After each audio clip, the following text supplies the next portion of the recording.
everyone, I am the Princess Blogger, and I just wanted to make a little behind the scenes video now that my album Locked Tower is out in the world.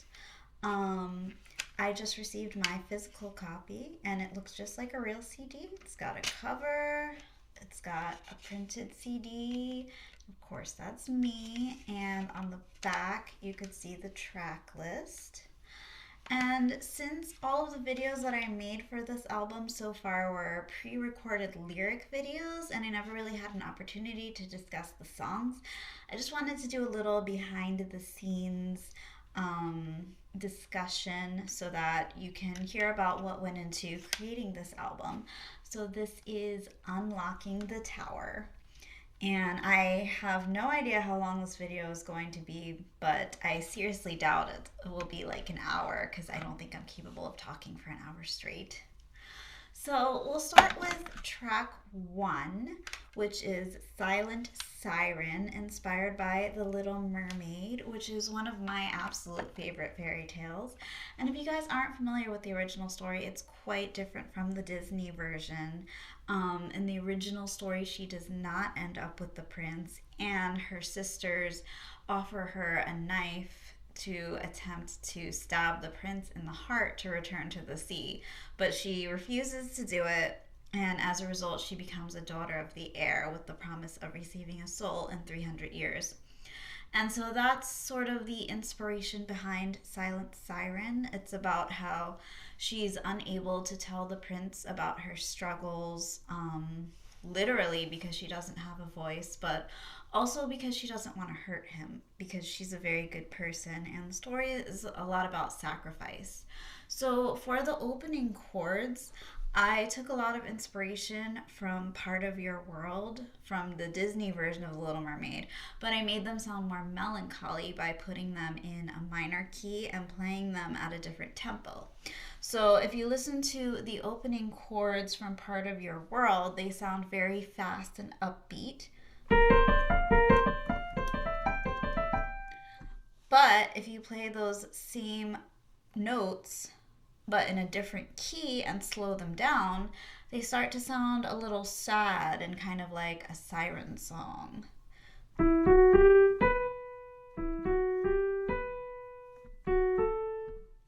Sorry, I didn't do that right.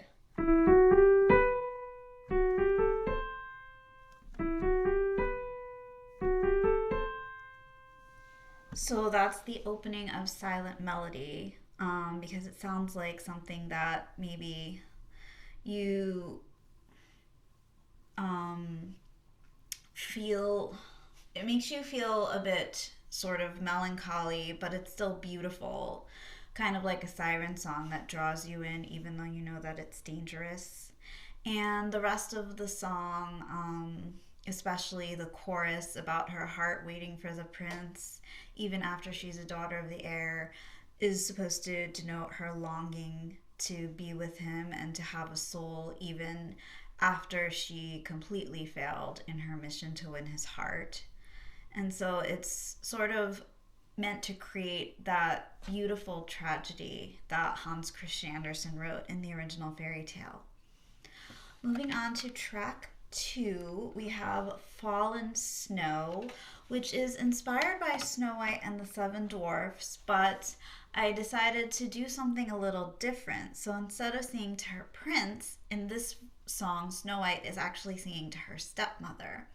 And that felt like an unexplored sort of element from her story, because Snow White is always portrayed as being this very sweet, innocent being, unless you count all the modern adaptations that turned her into a tough warrior. But I think that the original character would have wanted to mend the relationship with her stepmother after learning that her stepmother hated her so much that she wanted to send her huntsman after her. Because I believe that Snow White wanted to love everyone, and the thought that someone would want her dead would make her very uncomfortable, and she would want to explore what happened there. And the only reason that she couldn't was, of course, because of the danger. And if you're not aware, in the original story, her stepmother actually came back and tried to kill her 3 different times first with a corset that was meant to strangle her, then with a poison comb, and the third time with the apple, which was the successful time. And I think some of my inspiration from this song was also drawn from The Tenth Kingdom, which was a mini series on NBC in the year 2000. And it's a movie that I absolutely love, even though it does take 7.5 hours to watch, since it was presented in 5 different episodes. And in that movie, when the main character, Virginia, meets Snow White, Snow White says to her, "Can you imagine how horrible that moment must have felt when you learn that your own mother hates you so much that she wants to kill you?" And so that's sort of the spirit that I wanted to put into Fallen Snow. So in the chorus, she sings about how she wishes that her stepmother could be the one to set her free instead of the prince.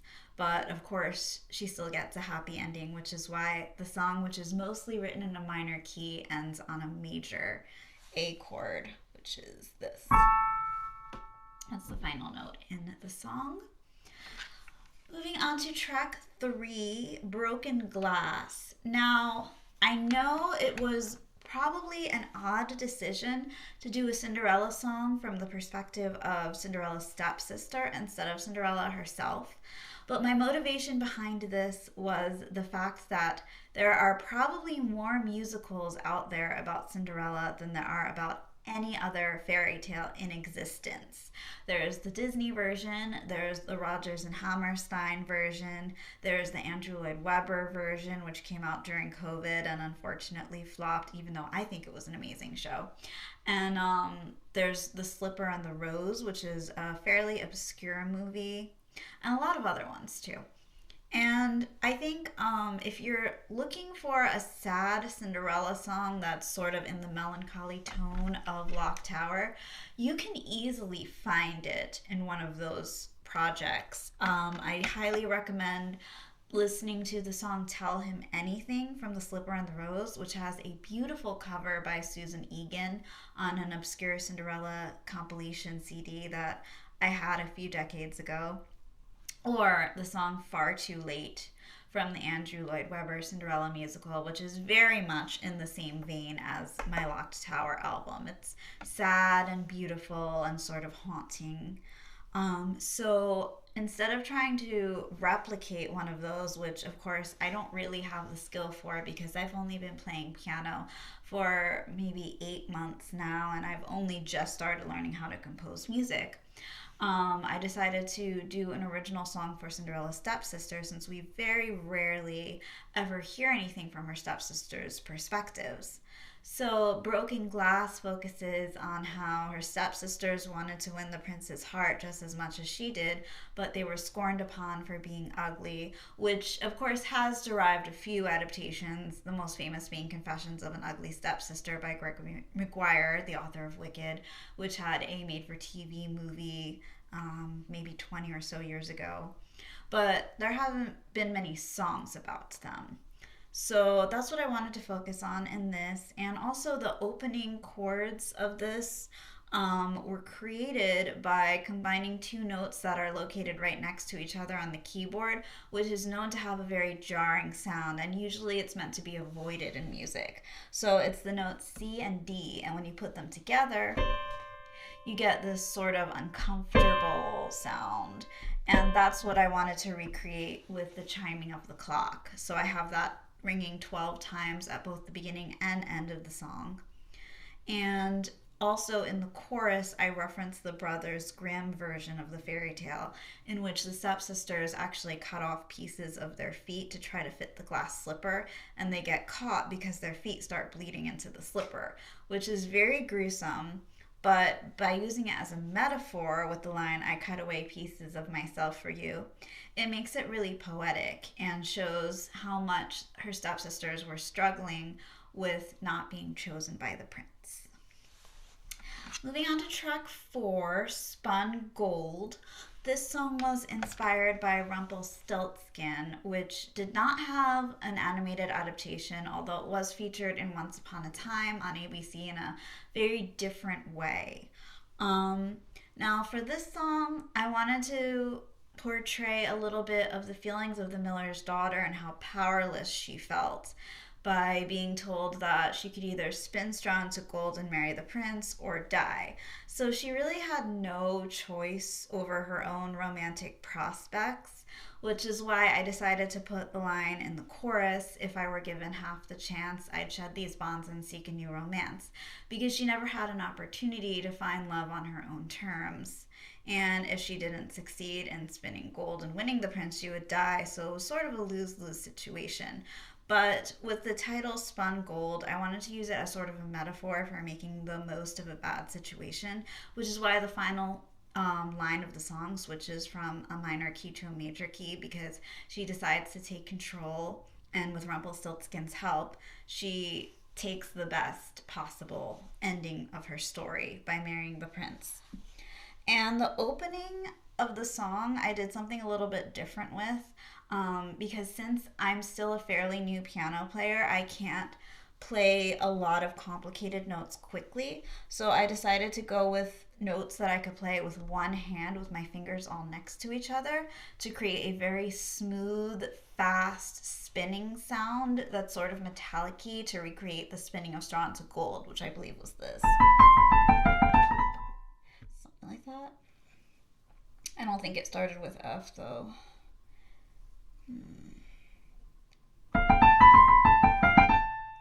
It was something like that, but slightly different.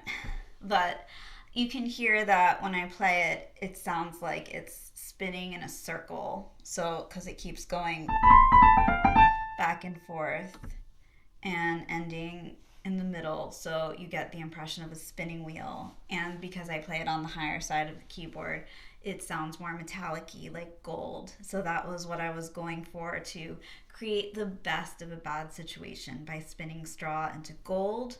Or, when life gives you lemons, make lemonade. That was sort of the vibe that I intended for that song.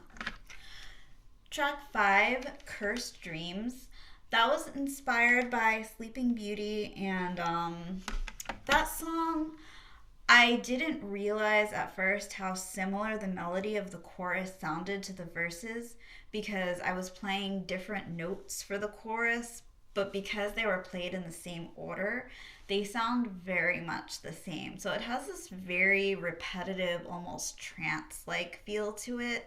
And in the end, I decided that that sort of does work for Sleeping Beauty, because she's trapped in dreams and she just keeps seeing the same visions over and over again, but she can never wake up. So by sort of having a very similar melody throughout the entire song, it creates the feeling of being stuck in this void where you just keep living the same thing over and over again and you can never move on. And then with the bridge where it says, "Soon I'll see the sun again when my dreams come to an end," that sort of helps to denote the hopefulness and also the melancholy of her situation, because having to wake up and face reality can be very difficult. So that's what her dreams coming to an end would dictate. But also, seeing the sun again is very hopeful, because it means that she'll finally wake up and be able to live her life, and whatever good or bad that may bring with it. And if you're familiar with the Charles Perrault version of the story, there are quite a few bad things that happen. After she marries the prince, she learns that his mother is an ogre who tries to eat her children. But luckily, Disney didn't include that in their version, because that would have been a bit too much, I think. So, okay, track 6, Forgotten Wishes. This song is inspired by the original story of Aladdin, and it's told from the princess's perspective, but I did incorporate some of Princess Jasmine from the Disney version into this song, because the princess in the original fairy tale had such a small role, and we really don't know that much about her. Because in the original story, Aladdin sort of kidnaps her when she's already engaged to the Grand Vizier and just tells her that she's going to marry him instead. And because he has two genies on his side, one in a ring and one in a lamp, no one is really able to argue with him. So I did incorporate the line, I have someone waiting for me, into this song to show that she was engaged before she met Aladdin, which is something that we rarely see in adaptations. And then in the chorus, I talk about flying away, like in the Disney movie, even though the original fairy tale didn't have a magic carpet. And they just incorporated that because it's so common in the Arabian Nights lore that it fit in well. And for that song, I used an A minor scale, an A minor harmonic scale, which does create an Arabian feel. And that's sort of the recurring melody that I have throughout. Moving on to track 7, Captured Beauty is my personal favorite song in this album, and it's actually the one that I pulled out the sheet music for this video. Because I wanted to show you how I tried to recreate the opening titles of the Disney Beauty and the Beast movie. So I didn't look up sheet music for it, but I tried to play something that sounded kind of like it.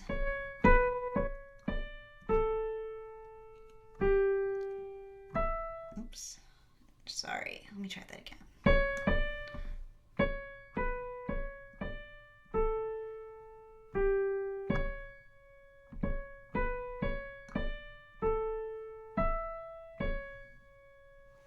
So that's similar to what they play when they show the stained glass paintings at the beginning of the film. And that was the melody that I wanted to use for the verses in this song because it creates that sort of nostalgic feel. And the Disney version of Beauty and the Beast is also very similar to the original story. They only made a few changes, like getting rid of Belle's siblings and making Gaston a more major character. So I feel like making the song more reminiscent of Disney worked well for this. Kind of how I did the nostalgic notes at the beginning of Silent Siren, but changed them to a minor key to change the feel of it. Also, for this song, I did something a little bit unique in the chorus where she sings about how she's trapped in a golden cage and her beauty will calm his rage. And then she says, never to be threatened by my thorns. And for the word thorns, it's a C sharp and it sounds really jarring with the rest of it. So let me try to play that for you. Never to be threatened by my thorns.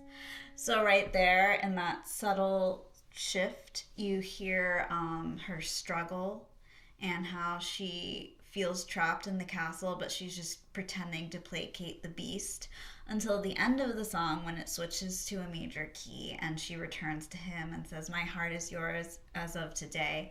And then she fell in love with him at that point and she no longer has her thorns. So that was sort of the idea behind Captured Beauty. And then the next song on the track list is Swan Song, which heavily incorporates the Tchaikovsky Swan Lake theme, which let me see if I could play that without messing up. Wish me luck.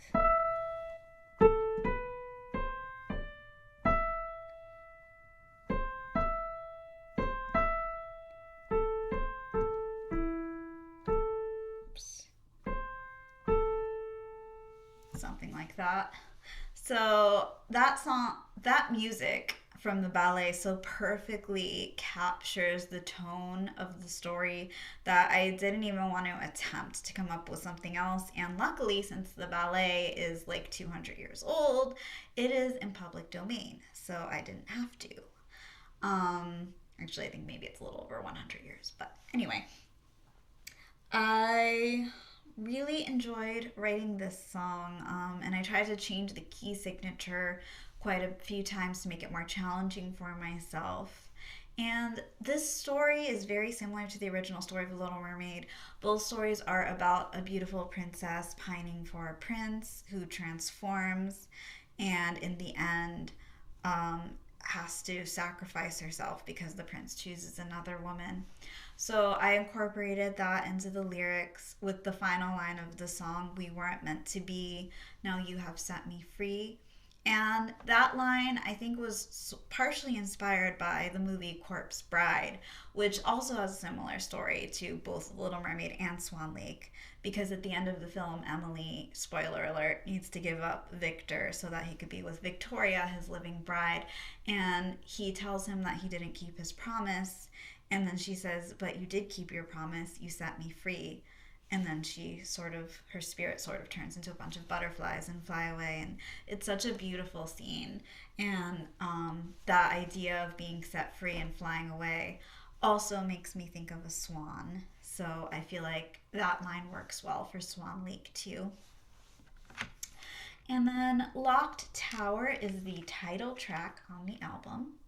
And that song was inspired by Rapunzel, but of course, I tried to stray away from that happy, peppy version that they have of songs that they put in the Disney movie, like When Will My Life Begin, to create something a little bit more melancholic to go with the original story, where she had to weave a ladder to escape the tower, but then the witch found out and pushed the prince out, and he got blinded by a thorn bush at the base of the tower, which was very sad. And then she actually has children, and she has to wander the woods alone trying to find him, even though he can't see. But it has a happy ending in the end. So this song, I feel like, sounds very similar to the other tracks on the album and doesn't have a whole lot that makes it unique. But in a way, that's sort of meant to be, because as the title track, it should be the most representative of the album as a whole. And this was also the first song that I experimented with chord progressions on. So I did, let's see, C, F, B, E.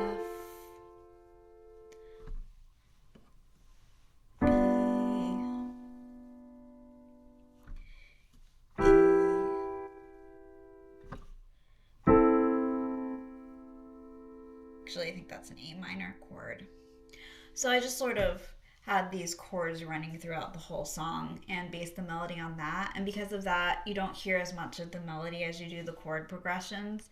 But that's okay, because this was my first song experimenting with chord progression. So I learned quite a bit from it, which brings me to the final track, Happy Endings, which is the only song on this album that is completely in a major key. The song is in C major, although it does start with a minor chord, a D7 minor, and then it goes to G, and then C, and then F. And that's sort of the build up for the entire song. And this song is sort of lighthearted compared to the others on the album, because I wanted to end it on a more uplifting note. But it's also a little bit less memorable, I think, because it doesn't incorporate any like heavy themes that the other songs do from the stories that I included in Locked Tower. But I hope that hearing this song will sort of lift the spirits of someone listening to the rest of the album, and in case they might feel a little bit down from the darker elements of the fairy tales that I incorporated into these stories.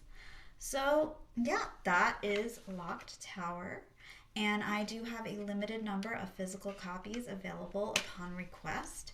But of course, you don't need to purchase a CD to hear the album. I have the entire thing uploaded to SoundCloud, and you can also watch my lyric videos right here on my YouTube channel. And if you have a favorite song, I'd like you to let me know in the comments. So thank you for watching this video, and have a magical day.